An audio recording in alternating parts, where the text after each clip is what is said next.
So for you, Mike, as a HES coordinator or any of the rescue leaders, the beauty of this thing on that night, it was intentional to go in and use these straps, not take the basket stretcher in, because we knew the guy was 145 pounds. We knew he had an ankle injury, lower injury, so there was nothing really complicating the use of it.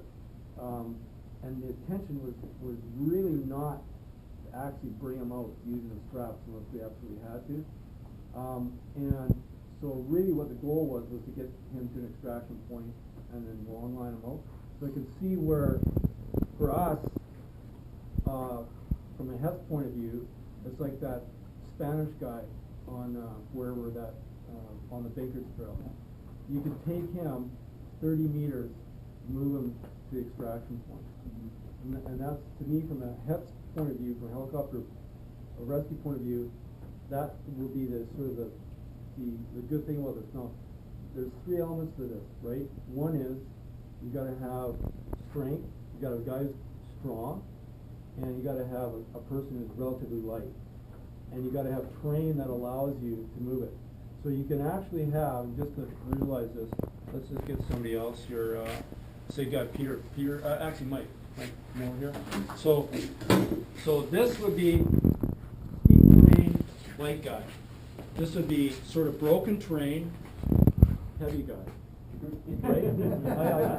I'm doing that old Benjamin Manton with the bomb. Who's the bomb? Right? Okay. So visual. I'm trying to do visual. So this is where you could actually transport in certain terrain a larger person. Okay. So we have so as HES coordinators or search managers, we got to find out the body weight of that person who's our target on this, because if we had a situation, let's say this guy was, let's say 250 pounds, the guy on TAD, it would have been a stretcher lower to an extraction point. So we would have brought up the cascade and lowered him down to the extract, So, but you're just, it's from a risk management point of view at night, that terrain, exposing members to rockfall or whatever would be on that trail. You don't really want to get tied in this. I think it was safe enough for Dale to do this that night. I don't think there was really any objective hazards that I could say, other than somebody just kicking off a rock on your way down, something like that, or just tripping, right? Yeah. So I think it has very good applications, but we all have to be really smart about it. We're going to have to strategically place these straps too. They'll have to be with the HES kits, they'll have to be with the vehicles, they'll have to be at the SAR stations. They'll have to be an intentional thought process for the lead Hasty team to take in the field. So Curtis, will you just demo the straps? The other thing too is these straps are limited in the diameter, leg diameter. The Israeli guys don't think there's no adjustment beyond what they've done there. So unless we do our own modifications, which I don't think we should do, but I think if we're getting somebody that big, I think probably not going to be using straps. Okay. So I don't know how many of you guys have actually seen this in use before, but I'll just go through it quickly like this. Just a big loop of material realistically.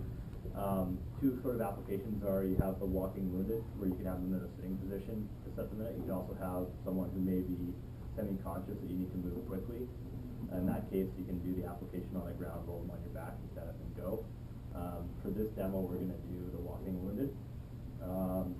So basically, you just have to remember, the only thing you really need to remember off the bat is the little yellow reflective thing that faces the subject's butt. So on Scott, what you do is you grab it like this, and then you bring it behind him, and then it will sit front of his butt, and then he's going to reach down and he's going to grab the clips. You can put those in there. You can do that for the subject itself.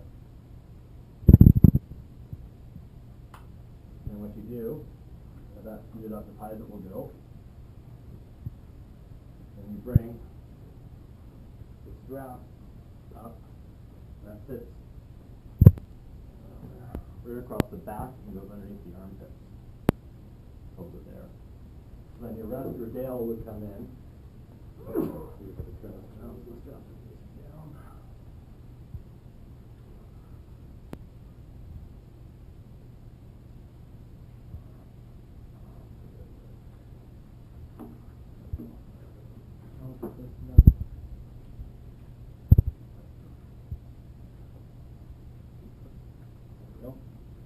One of the things to remember is to keep this kind of open when you're applying it, because this is the one adjustment to tighten it up. So Dale's going to come in, put it on, and then reaching down here, he's going to cinch that up. Now he's going to want to actually duck down quite a bit on the subject so that he has enough height so the subject actually comes off the ground and can drag with their feet. So this was the yeah. So you guys gotta. It's actually better if two people do it because then you can sort of pull and push. Did you find the sternum strap too high last time, Dale? They fixed that. Yeah. So now this is kind of your position. The key is to lean forward when you're coming up so that you're not, all that weight on your lower back, and then you can walk. Is this where you say, So we can take me do with you? So we can do this on the whole Debrief trail then. It's pretty hard to look hardcore when you're on someone's back. So definitely the cautions are, if you have someone with an ankle injury, you got to make sure that their feet aren't hitting roots and stuff.